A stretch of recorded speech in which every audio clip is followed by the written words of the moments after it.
real as it gets. Hey, this is Marcia Prince, IFBB Bikini Pro and Guest Berry Nutrition spokesmodel, and you are listening to the UCW radio show, In Your Face.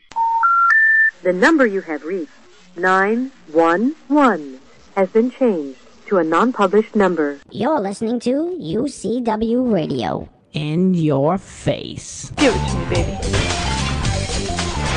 All right, welcome to the UCW radio show, and this is the show where we feature celebrities, pro athletes, authors, business leaders, and basically some pretty inspirational people. Our mission is to bring guests on this show that will share their story, their way, and their words to our listeners. Now, the world of mixed martial arts is definitely a male-dominated industry. And our next guest not only penetrated that world, but made a statement that will make her organization, in my opinion, a proving ground for the future female fighters that you're going to see out there that would move up in the ranks globally. She's been involved with organizations from King of the Cage to Affliction and UFC. Now, with a lot of power in her purse, she's on point to really becoming a staple, if she's not already, but she's going to become a staple in the world of MMA in a larger way.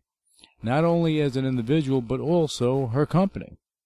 Now, before we bring her on the show, I want to remind all our listeners to check out UCWmagazine.com for our interview archives, and you can follow me on Twitter if you want to get the latest show information and maybe get inspired by one of my tweets and maybe laugh. Who knows? You can catch the show on iTunes, Play FM, Stitcher Radio, Miro, and many others globally. Make sure to check out ActionMagStore.com for the latest information from the largest martial arts event of its kind in the world that takes place every January in Atlantic City, the Action Martial Arts Hall of Honors. On the UCW radio show, we are looking, this is our mission, to bring on guests on this show that have not only accomplished great things, because you can accomplish great things, but it doesn't mean that you're going to inspire people. Our guests that come on here inspire people, and our next guest is one of those people. So without further ado, please join me in welcoming one of the founders of Invicta Fighting Championships, the First Lady of MMA, Shannon Knapp, to the show. All right, Shannon, welcome to the UCW radio show. How are you? I'm doing great, and thank you for having me on. Well, thank you for coming on, because you know what? I like what you're doing.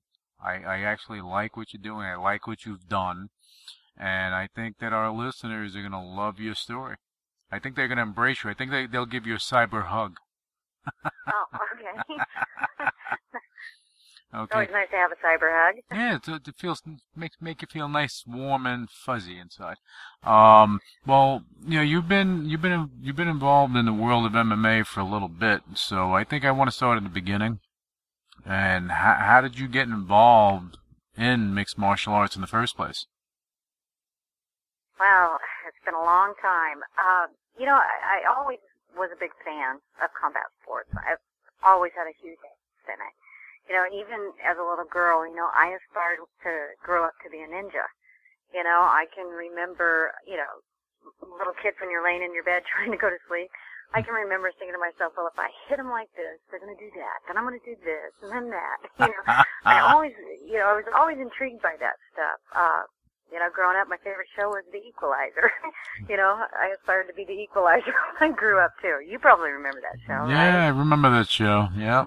Yeah, you know, I always wanted to, you know, go out there and change the world, that kind of thing. But, you know, I guess the segue into it was, you know, I was a self-defense instructor, you know, a trainer, and also a broadcaster, and I kind of fell into it. You know, like I said, I've always been a huge fan of the sport, and I used to watch all the early UFCs and things like that, you know, and I followed the sport, and I realized that there needed to be a lot of changes in the sport. This is back when it wasn't mainstream. It wasn't even cool like it is today.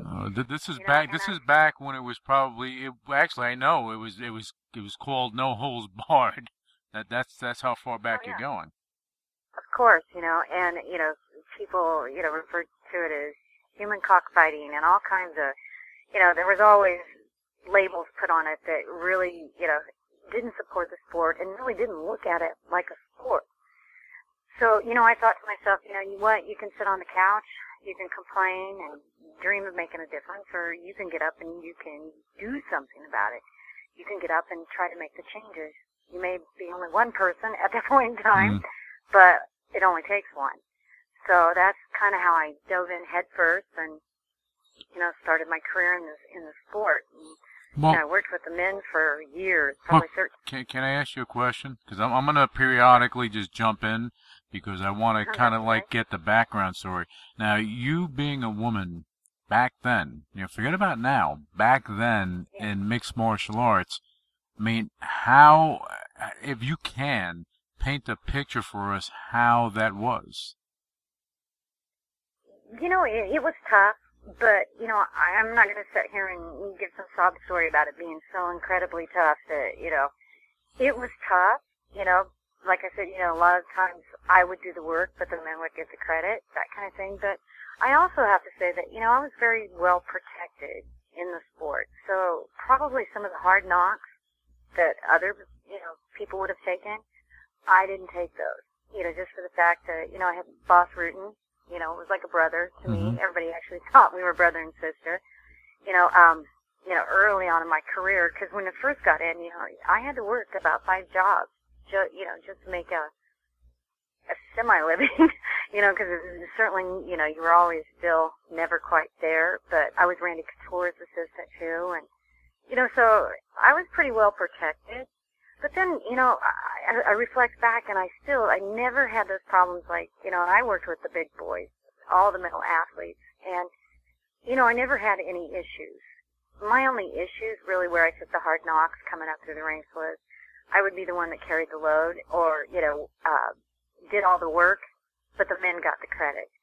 So, and if there was a promotion, the male got it, even though they knew I'm the one doing the work. It was just, I think it was one of those things where they felt like it's a man's sport to be represented by a man. But, I honestly enjoyed every moment of it. I wouldn't take anything back because, any of those hardships made me who I am today. And as you probably know, I'm not a quitter.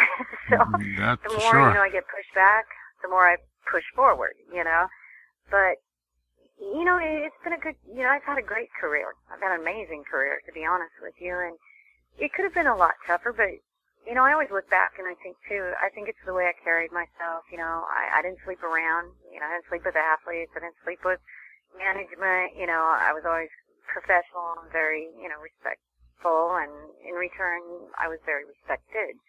So. That's a key thing. See, you respect yourself, you're going to get respect from people. Yeah, I think so too. And I think that, I'm pretty easy to read. I'm a pretty really open, very, very honest person. And I think that people always identify quickly that my intentions were strictly about the sport and the athletes. And, I've always been a huge advocate for them. So I think that showed, I was definitely, when my athletes won, I was there. When they lost, I was there. I always gave that 100% of what I, for whatever I was doing. And I think that always shows through, too. People know you're there for the right reason. And I think more so now than back then, you have, the UFC. Okay, and I said this today, actually, I see them pushing their fighters more than other organizations on their level. They create opportunities, whether it be a video game whether it be a video game they release today, whether it's guest appearances, whether it's on social media, whatever it is, there's always a push. And that's the one thing that they've done. And you, from what I've seen, you kind of, you fit in that realm because you've opened up a door that no one even thought about opening, or maybe they didn't have it in them to even try to open that door, but you did. And I think that's amazing. Well, that's because I don't take no for an answer. Like I said, you push, I push back. Right. If I told you how many people that laughed at me and told me I was crazy when I started Invicta, I mean, people I've been in the business with for years and years, they're like, oh, Shannon, this is never going to work. Shannon, you're going to lose all your money. Shannon, this, but, I didn't take no for an answer. Everybody has their opinions, but, I could see it. I knew that all it needed was someone to come in and tend to it, someone to organize it, structure it, put it all together, and give it a platform, and then I knew we could go from there. So, I mean, I'm going to go back to what you just said, that people said you were crazy, it wasn't going to work. You had the naysayers, the doubters. These are the same people throughout history. You're going to get these type of people. These are the same people that told someone, you can't create a light bulb. You're crazy. It's electricity. You're nuts. We're going to live with candles. Oh, the internet. Oh, you're out of your mind. Oh, you're going to create a chat feature, this, that. Oh, you're crazy. But what do we have? We have electricity. We have cars. We have this. We have that. And, I think that the most brilliant people in the world, the most passionate people in the world have been called the craziest people in the world. And I love it. I agree with you. And I love it. I embrace that because you have to. You have to be different. You have to have a vision. If you don't have a vision, how are you going to see beyond what's in front of you? You can't. And I'm not much of a follower, I mean, thank God. I never have been. Yeah, I mean, I just never have been. I was never that, you'd look at me and you'd think I was a girly girl just from, or if you looked in my closet. But I've never been, there were so many different facets to me, I guess is the best way to say it. I mean, when I was 14, I had my own Harley, I'm riding a 1200, Nice. Just always pushed that envelope, if they said, and I probably weighed 105 pounds back then. They're like, well, you need a Sportster. Oh, no, I don't. I need the big one. I need the 1200, So it's just always, I always had that, I call it that little dog mentality. That's funny. Because I'm not very big, but right. In my mind, I'm extremely large and in charge, at least of my own fate. Well, I mean, but you know what? If you don't think that way, how are you ever going to, kind of leap forward? You have to think That's big. True.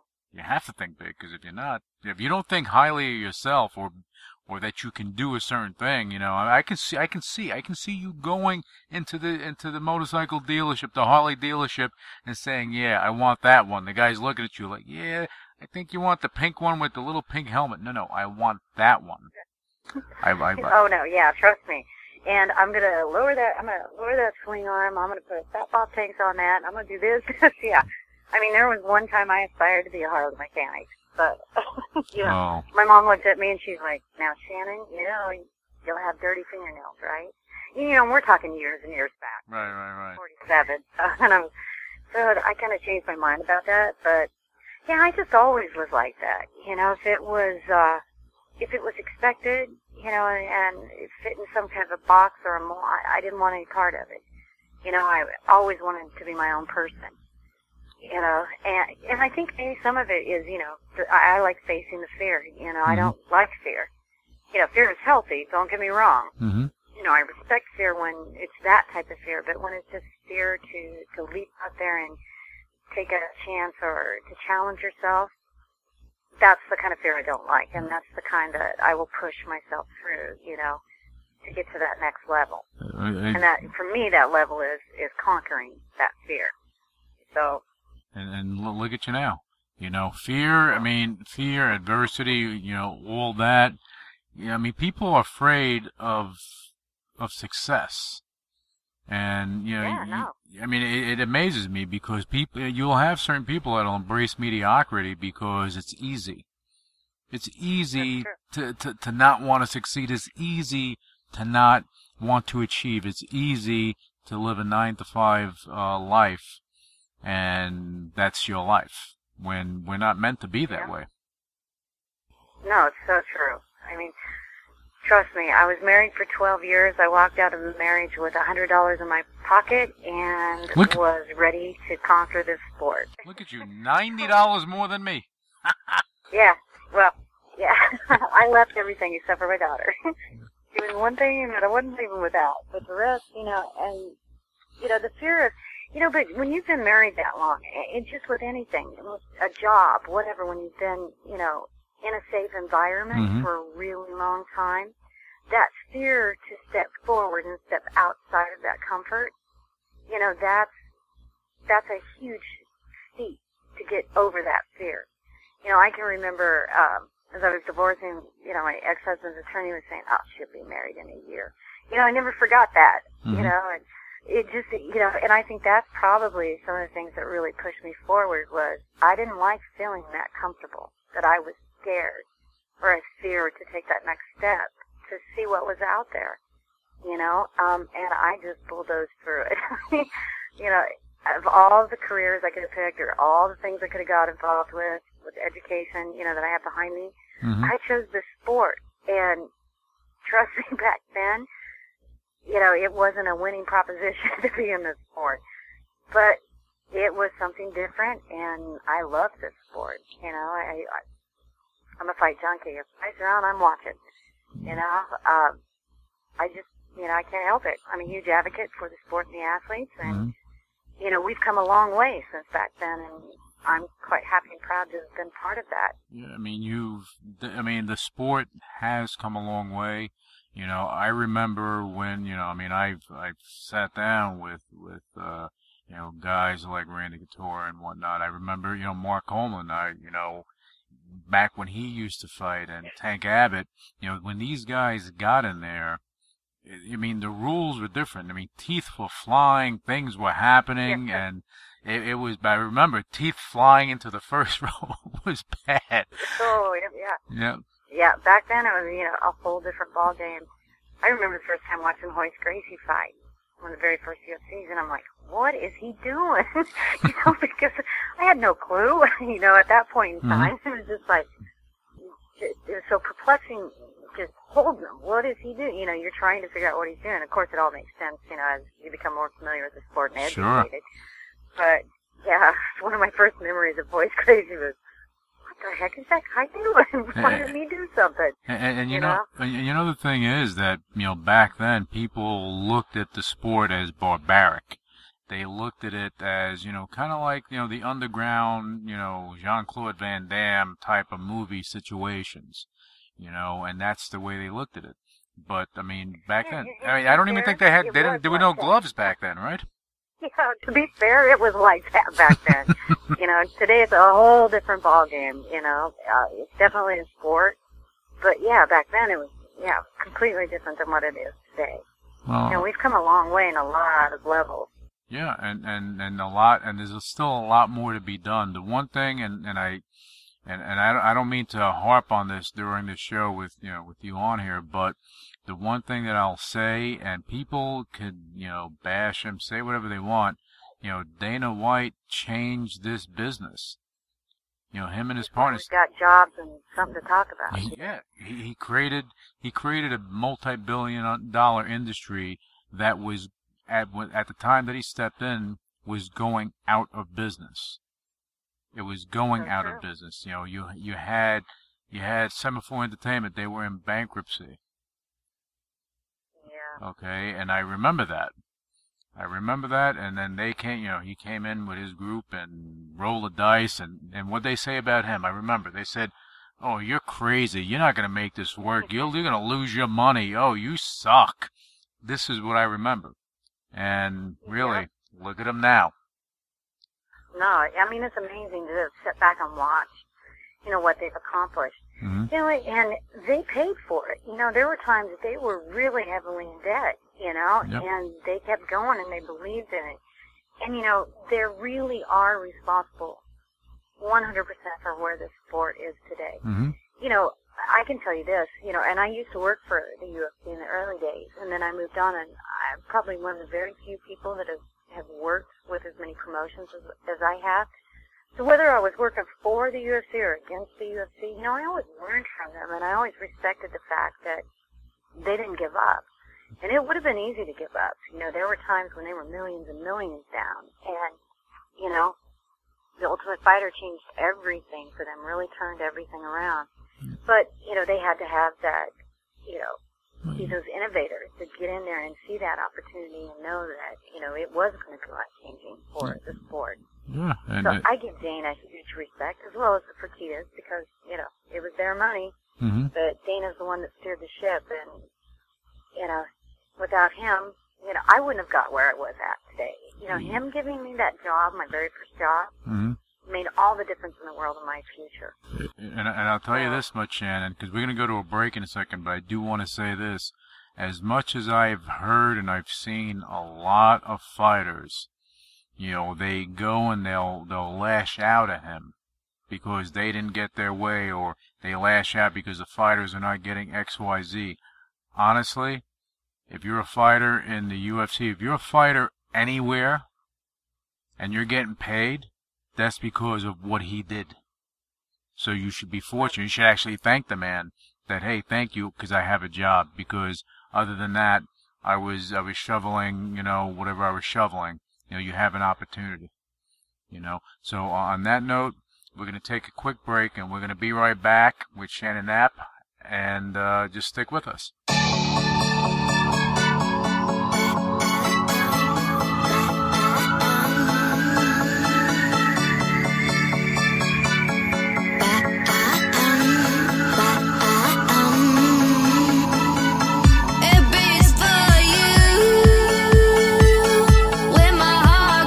Boom, boom.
UCW Radio Show, and welcome back. We're here with Shannon Knapp. She is the CEO and one of the founders of Invicta Fighting Championships, or Invicta FC as they like to call it. Shannon, we're going to continue the conversation. We left off talking about the UFC, and now we have to start talking about Invicta and what you've done. Because, and I'm going to say this because I think it's important, that what you've done with your organization, you've opened up so many opportunities for women in mixed martial arts that they would never have. I believe that you've set the standard and you created the path for all these women that are actually zipping into the UFC. You see, it's like they're going in troves right now. And you have something to do with that. Yeah, I think that, since it started Invicta, I think that the whole landscape for the females has changed to the better. I think that, the female athletes are definitely showing the world why they deserve to be there, and you have to give them all the credit in the world, because without their performances, we wouldn't have anything other than an empty promotion, So certainly the success that we've had, I contribute that all to our athletes, getting in there and, really showing the world that they deserve to be there. They're extremely talented, they're very personable, and I think it was time for us to, to get an insight into something a little different. We'd seen everything there was about the men. Mm-hmm. Over the years, we've seen how they train, we know how, we've seen some, fighting styles and all that kind of thing. But I think that, it was coming to a point that, there was exposure for the women, but not the kind of exposure that the promotion that was all female could really give the fans and the athletes to, to see what this was all about. And I think people are very intrigued by the fact that, this is one sport where the women, everything is the same. You have to train the same way. You have to fight the same, Yeah. There, and you certainly, if you're a fan of this sport, you cannot be gender biased if you're a true fan. No, you definitely can't be. And I remember when Strikeforce was around, okay? And I remember one of their last shows, this was in Columbus. And I was there for the Arnold Sports Fest. Me and too. Yeah, so, I saw I forget who was fighting. Chris Cyborg and... There you go. The fight. But then I'm stopping myself for a minute because I was thinking Marloes Kunin was there too. So no, there was only one bout. Female bout. Yeah, I'm trying. Yeah, and I'm worried I'm getting them mixed up because I remember Marloes being there with us at the Artem Classic. Yeah. So maybe it was Marloes that fought instead of Chris. It could have been. I don't know, because she had braids. But one thing that I do know is that I was watching it, and this is where Hendo snagged the title. Okay, and I was watching that bout, and I looked at it and I said, there were a bunch of bouts that happened, and Frank Shamrock, he was doing the announcing. And I said there was only one female bout, and I said it's interesting that you have smaller organizations that were having one female bout here and there, that type of thing. And I thought back then, I said some of these women are tough, and I said, back then I said someone's gonna get the bright idea, and it's not gonna be me, to actually do this just for the women, and you've done it. And I think that this is only the beginning. You're only scratching the surface on this bad boy, I tell you that much. That is an absolute fact, I guarantee you. And by the way, it was Marloes Kunin and Liz Carmouche. Ah, there you go. Yeah, that's who it was. I was going to say, I remember Marloes was there, so I was like, oh, I thought it wasn't Chris, it was Marloes. So that's who fought. And then Fejao and Henderson fought on that card. Right. They had, and that was a good bout afterwards. But with that bout with the females when they fought, to me, when I saw them, the women fighting now, or the way they're fighting now, they're more intense than I've seen them back then. More intense. more skilled, Oh, yeah. more ready for action, not afraid to take a hit. I mean, I was watching the UFC this past weekend, and I forget the girl, Valerie, I think, or something. Valerie. Yeah, she got kiboshed and stood there, and I looked. I said, "That's gonna leave a mark." But wow, this girl is tough. This girl is tough. Actually, I heard that she had a busted orbital bone. Yep, her eyes. And continued to fight that way. These women are tough, and they're in it to win it. You know, at least I know in my promotion that they're fired up. I mean, they fought long and hard just to get the chance to be in there. So when they step inside that cage, they are certainly there to show you exactly why they deserve to be there, and they fight hard. You know, I think that's why I always go back to the athletes. It's that kind of action, that kind of commitment, that passion is what I think has helped us be incredibly successful here at Invicta. And you know something? I was not always a fan of the women's side of the sport. When I was a matchmaker, you know, in many different companies that I worked in, one of the things that, you know, in the earlier days, it was always about find us hot girls. And I would be like, oh, no, you're not. You're not taking one of the spots from my guys, but hot girls. And it wasn't until I was at Strikeforce, the matchmaker there, that I had the opportunity to work with Dina Carano, Chris Cyborg, Marlies Kunin, Misha Tate, you know, to see these women and to see absolutely how talented they really were, how hard they trained, and how committed they were. They changed my mind. And I always knew, you know, if they could change my mind, then we could change, you know, the world, perception by the world. I mean, because I'm old school, you know, it's hard to change my mind.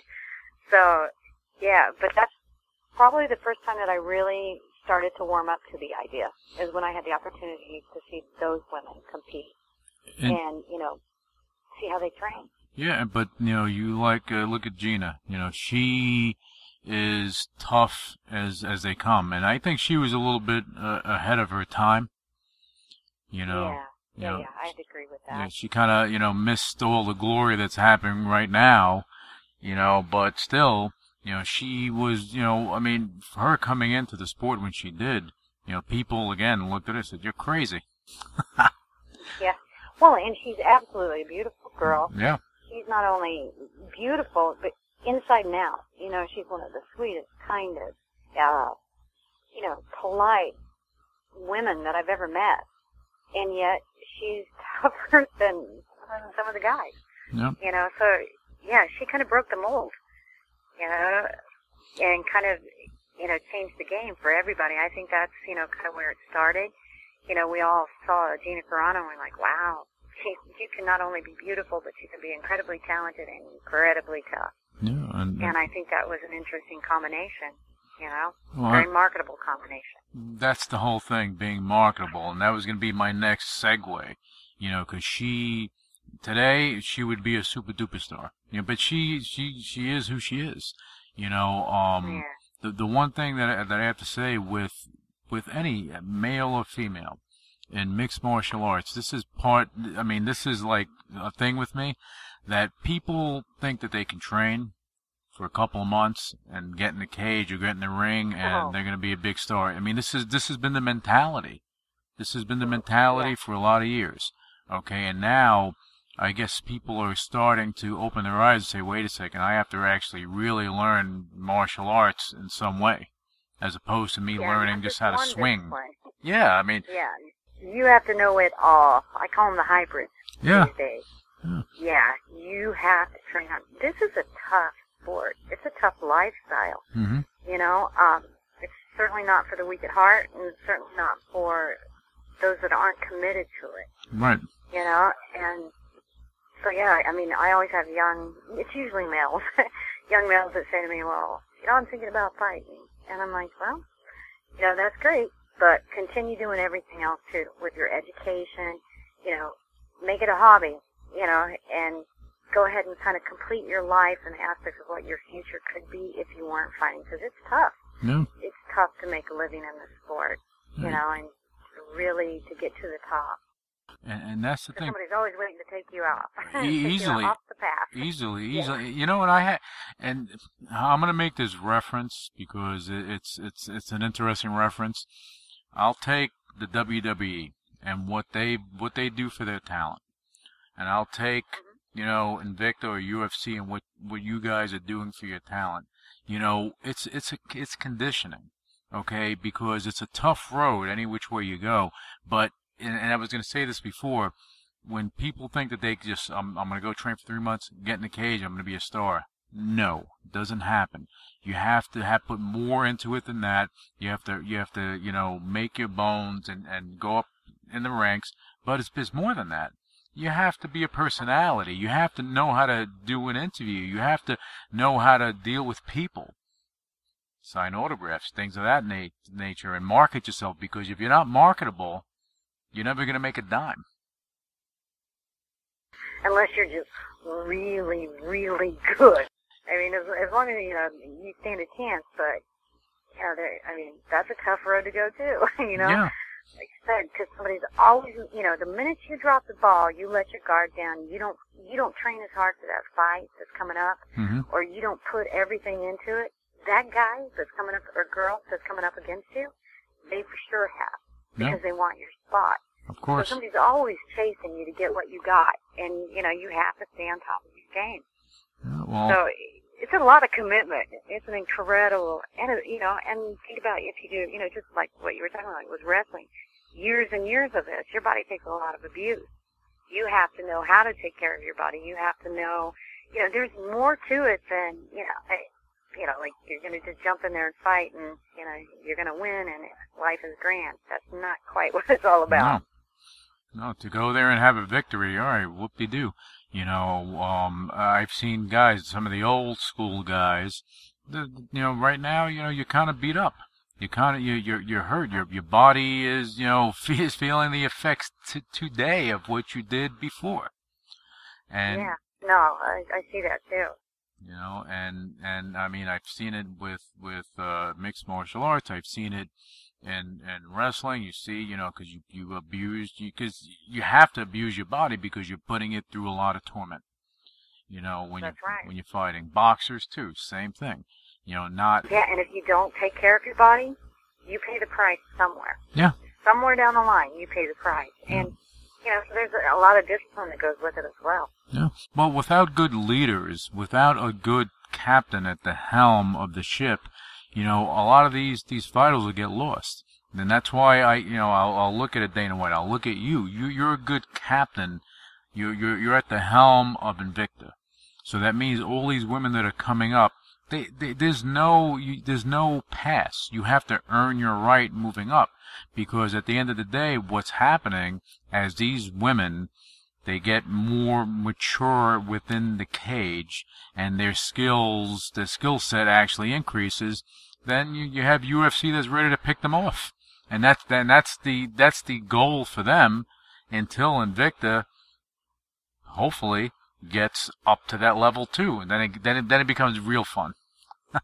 Yeah, exactly. And I'm coming up there. Yeah. No way I'm staying down here. No. Trust me on that one. No, but I see Invicta, and you didn't hear it at the beginning of the show, but I do see Invicta being one of the two top dogs in MMA, no doubt in my mind.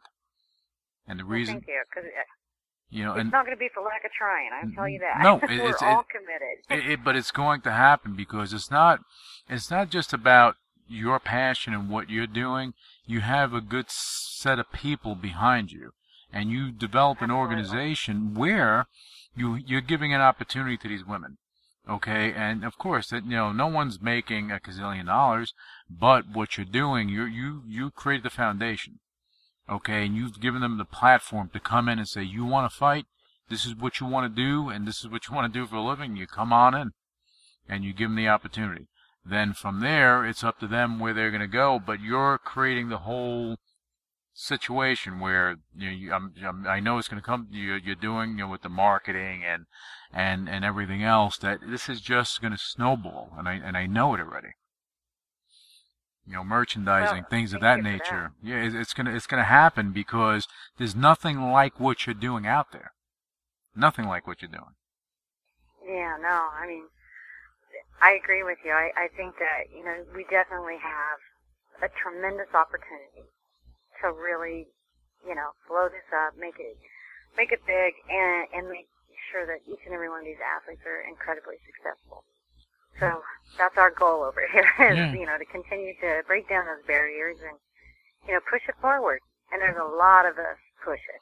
So, and that's what it takes, teamwork. Yeah. We all have the same goal. Yeah, and that's the great thing about, what you're doing in the organization.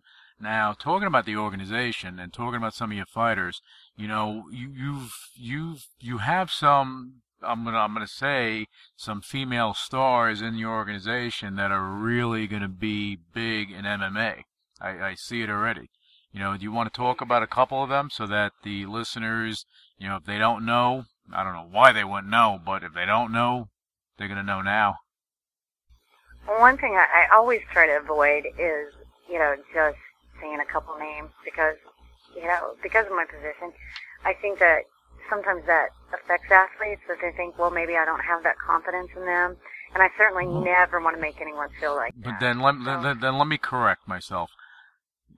Everyone that's in your organization has a shot of being a big star. They have it in them. They wouldn't be, and they wouldn't be in your organization without it. What I was trying to lead to is just, a couple of, women that you have in there that people may know. You're not putting one on top of the other. That, I was not leading to that. I wasn't leading to, you putting one. I would never do that because all of these women, they work hard for where they're at and they continue to work hard. So if they're listening, I don't want them to think otherwise because I think everyone. I'm quite proud of all of them. Yeah. Yeah, and I'm extremely proud of each and every one of them. And that's why they get signed to Invicta, is that I believe, myself and the matchmaker, we believe that they have the talent and they have what it takes, And I think one of the best things to tell fans is, if you're a little on the fence, like, I don't know about this whole women and MMA and that kind of thing, all I'm asking is give us a shot.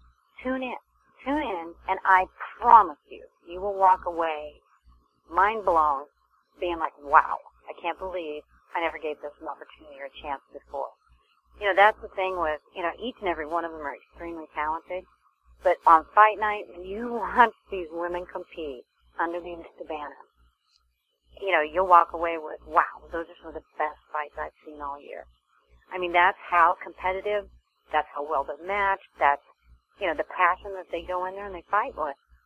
I mean, and certainly, you can check out the athletes. We have a website that, you can go and kind of see who's all on our rosters and things like that. But I think the best pitch and the best spell is I guarantee you, I'll give you my word, tune in to one of the events, and I promise you, you will not regret it. If you're a fan of this sport, I mean, if you're just tuning in to look at hot girls and stuff like that, and you don't really get it, and you're not looking for the right reason, you may be disappointed.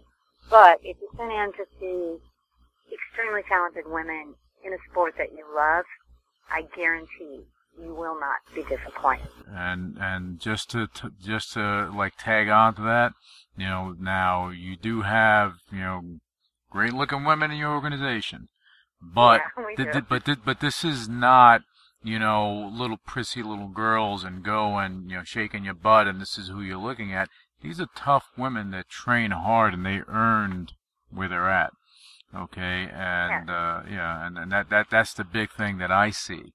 They're athletes. Right.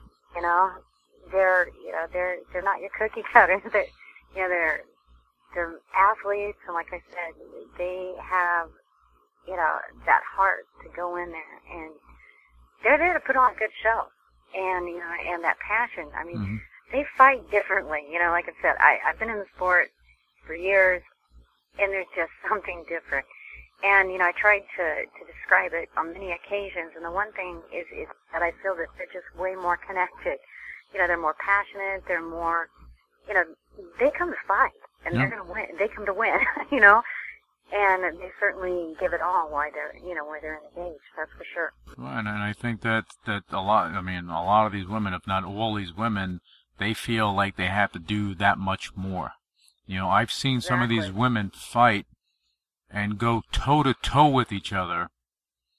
And, you know, and something that, again, going back to Strikeforce and during that time, that you didn't see that much back then, where you see that now, where most men would have probably, you know, got knocked out, but they just stand there. It's like, wow. Bang it out. Yeah. And they're talented. They're technically sound, talented athletes. Mm-hmm. You know, I think some of their jiu-jitsu and some of the things, you know, some of their ground games are incredibly technical and very entertaining. You know, it's not, you know, it doesn't stall, it's fast-paced, you know, and I think that makes it incredibly interesting.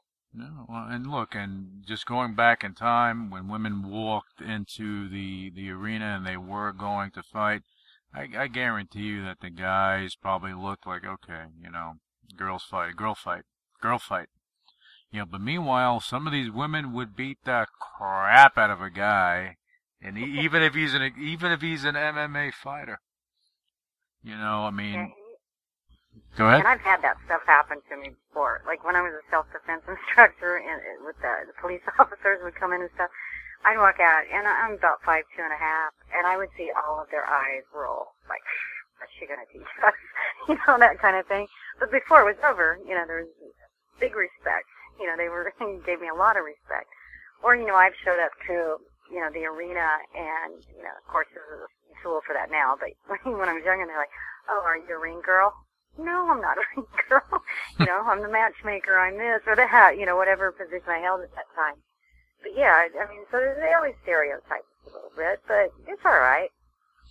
Gives us more to prove. Well, look, and, you know, proving something is motivating. and you've been fighting your whole life. You've been, you know, fighting to achieve something greater. And from what I've seen and from what I know, you know, you never backed away from a challenge or a fight. And I see that with Invicta, and that's why I find this to be, you know, an extremely interesting situation, because if you did not do this, I believe in my heart, no doubt about it, that women would have a tough time getting respect in this sport. You need a platform. You need somewhere to show. Yeah. An organization, you know, because when we started, you know, building Invicta, one of the things is, you know, you start looking at records and you're like, oh my gosh, what the heck is going on with these records? And then you start to notice these girls are not competing in one weight class. They were jumping up and down and all over the place just to have an opportunity, just to get that opportunity. So they could fight maybe 2 weight classes up. Probably not going to win that fight, right? But they wanted the opportunity. So, you know, creating a platform where they got that opportunity, organizing these weight divisions, making sure that the athletes had the weight division that they needed to be in, has made all the difference in the world. You know, we're really building this sport out for the females, and, you know, that's the commitment I made from the beginning. So to actually see it happening, you know, it's very personally and professionally really gratifying. And you know, how many divisions do you have? How many weight divisions? We have 5. You have 5. We have 5. And how many They women? range from 105 to 145. How many fighters do you have? Right now, we just signed, I'd say we have, I think, 64. 64 fighters? Wow. Yeah, I think we have 64. And we can't even sign all the athletes that want Invicta to be their home.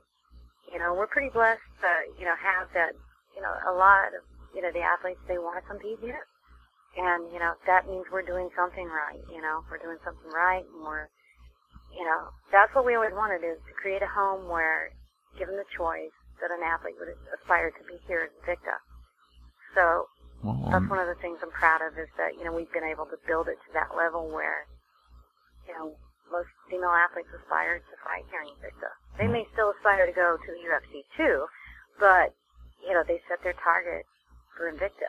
That's where they want to go. And some athletes we have don't want to leave, you know.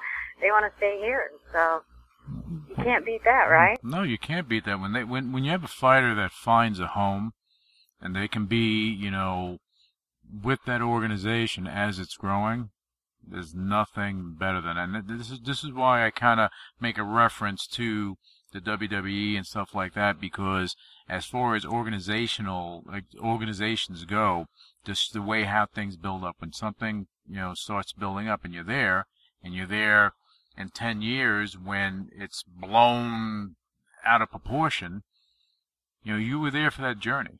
And really, there's nothing better than that. There's nothing better than that. And now, how do people, if they fans wanted to see Invicta, how would they go about doing that? Well, we just recently signed with the UFC in a broadcast distribution deal. So we are going to air on the UFC Fight Pass platform. So that's our exclusive home now.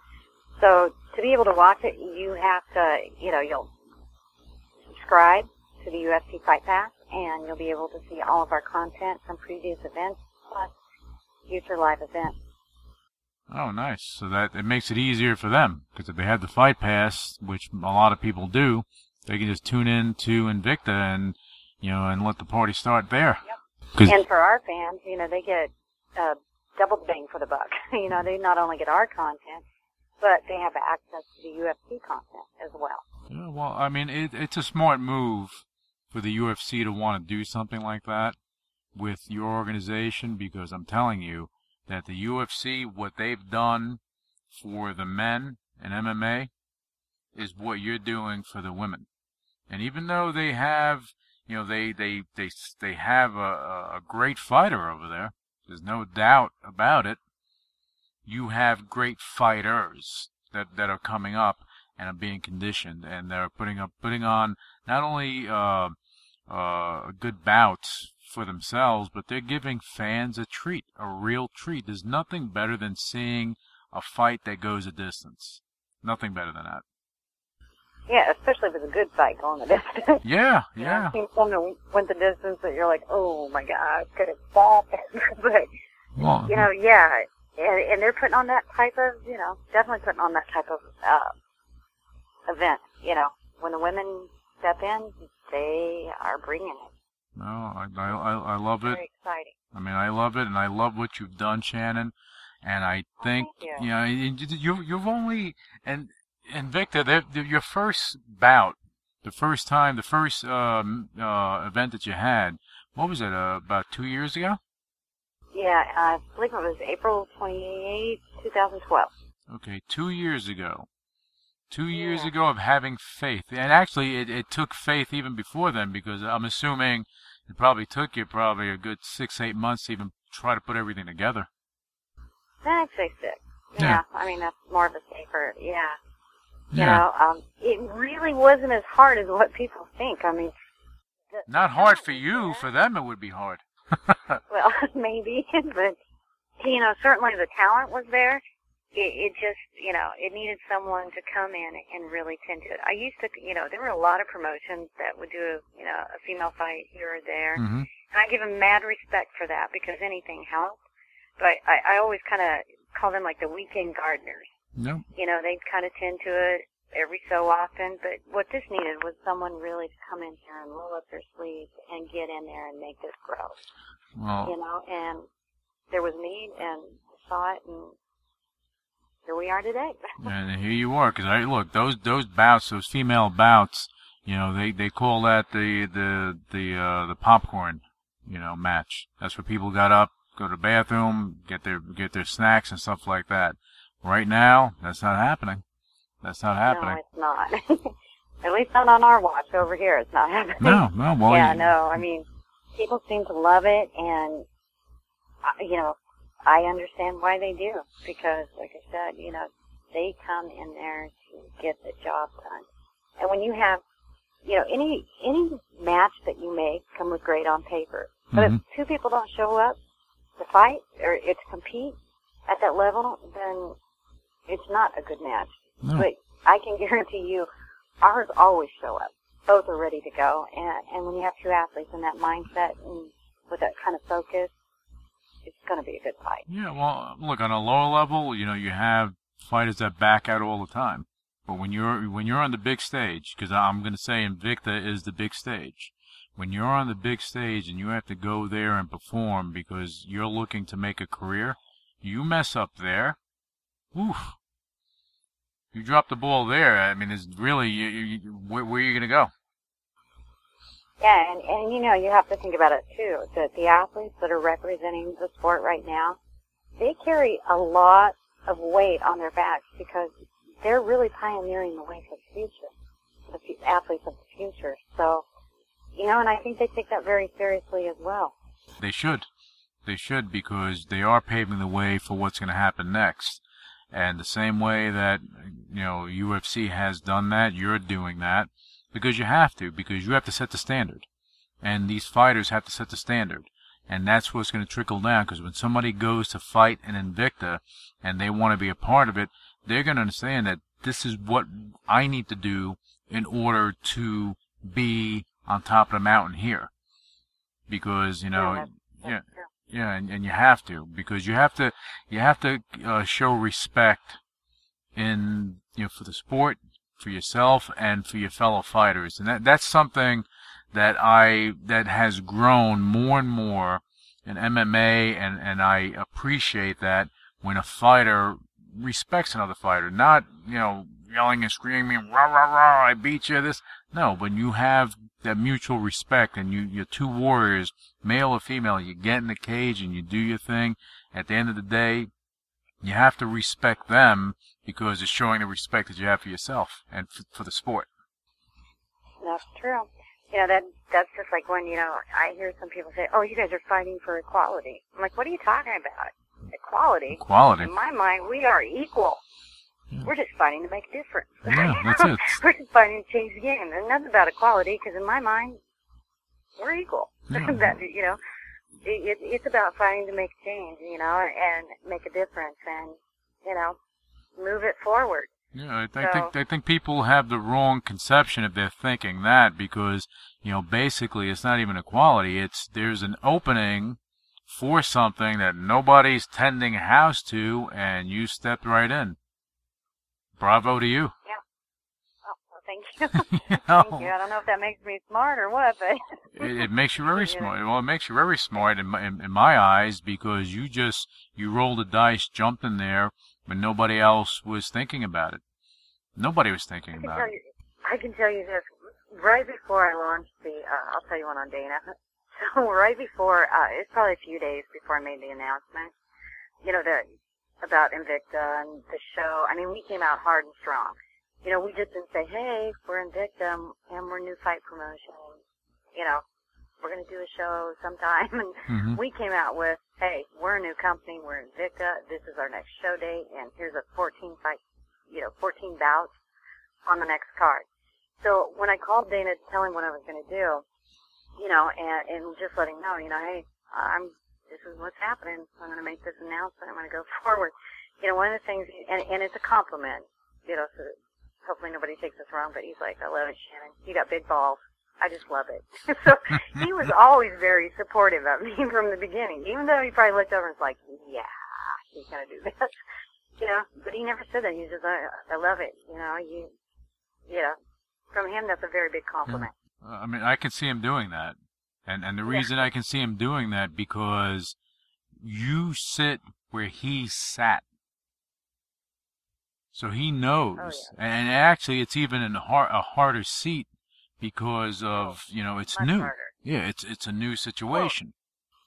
Well, but, you know, I mean, if it hadn't been for them, it would be almost maybe impossible. But because, you know, I'm not going out there and inventing the wheel, you know, it was easier, I think, sometimes in some ways for me, you know, because they broke down the barriers in the sport in the first place that gave us the opportunity to build something like this.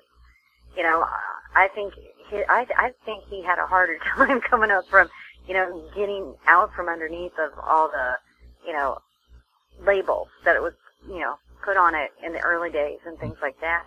You know, I agree. Where he'd already paved the way. So even though this was different, it was still in a sport that was accepted. You know, I think he had it harder because he had to get everybody to accept it in the first place. I remember the Senators. They were, you know, they were against this. They wanted to block it, and they did block it in every state. Yeah, wasn't it McCain that called it human cockfighting? Yeah. I remember when they were doing the stuff in New York, and it impacted a lot of people, you know, and I mean, I don't care what type of, sport you were in, you know, as far as, boxing, things of that nature, the athletic commission, they did not want it. The senators did not want it. And they still, it's, I think that they're letting it happen now in New York. I think they're starting to let it happen. But back then you had pretty much every state that was against it. So to go, and I'm not making this the Dana White show, but. That's okay, because he deserves this, earns it, no, and I'm the one that brought attention back to him, just like, because the fact is his job to convince the world that this was an acceptable sport and to get those labels off of the sport and for people to really view it that way, that was a tough job. Yeah. Me, it's a little tough, but the sport is accepted, and he's moved it into more of a mainstream positioning. So it makes my job easier. I mean, and well, easier than it would have been. He deserves the respect. Yeah, I mean. Yeah, it does. Yeah, for sure. Well, if he didn't do this, then there's no way. First of all, you wouldn't exist. You really wouldn't have been a sport, let me go to merchandising. Companies like Affliction and this company and that company, they would be nowhere. There would be no Affliction because they would not have the avenue to merchandise their product. Boxing. And I think the way that they grew it and fostered it along the way, I think is what's made it successful. So you could have had, what if someone else would have been at the helm of this, or had purchased the company, and maybe it wasn't what's the word I'm looking for? Maybe it was a little more corrupt or something like that, or they hadn't been willing to continue in with their investment to get to this result. There are many things what ifs that could have happened, and he definitely stayed in there. The Fertittas definitely stayed in there and funded it, and so I don't think that people can argue and say a lot of bad things, and they can say they don't like when they can say anything the they F want word or whatever, but it's that snappy, that drive that put us where we're at today. And so love it or hate it, you still got to thank them. But that's the reality. And at the end of the day, this is why when fighters say, "Well, Dana White, rah rah rah rah rah rah," well, you're upset because you missed your opportunity. UFC was a growth story, and that's what happened. It grew. And if you were one of the early guys in there, you're not getting the dollars that the guys are getting today, but it is what it is. It is what it is. The economics of it. Yeah. And literally, for people who think that they were just always wealthy and made money out the door, right out the gate and things like that, nope. Couldn't be further from the truth. I mean, like you said, they were millions and millions and millions of dollars down. Nope. And they were able to, come up with some very innovative ideas and really change this thing around. So, like I said, there are a lot of people who don't like them, and me, I'm very grateful and thankful, and I can be happier that, there are partners as I move forward. It's not a bad place to be. Nope. And again, they paved the way. That's why you're able to do this. And you having, being on the UFC Fight Pass, I think it's awesome, and I congratulate you on that, because you're gonna, now, more people are gonna see this more so than ever. And just all the women that are fighting for Invicta, they should give you a hug. They should give you a hug, because you're gonna put every one of those fighters on the map. The same way UFC did that for you can be a low-end fighter in the UFC. It doesn't matter. You were put on the map. Whether you're making $1 or not, you were put on the map. And that's what you're doing for these women. And they should all give you a hug. Oh, well, they do when they get in there and the way they compete. When, it's fight night, and, I couldn't ask for more. And I know they're happy, and, I know they know that the decisions that we make here, that I make, for the company and stuff, are based on what's best for them.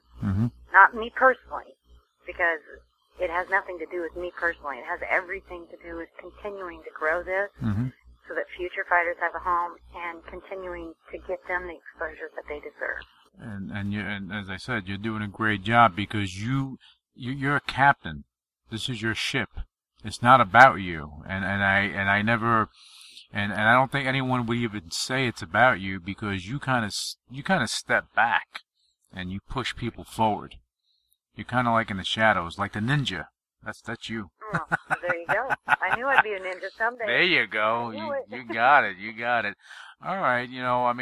I think that a lot of people that are all the listeners that are listening to the show, I know that you guys got inspired. You had to. You had to hear Shannon Knapp's story and what's going on and what's about to happen.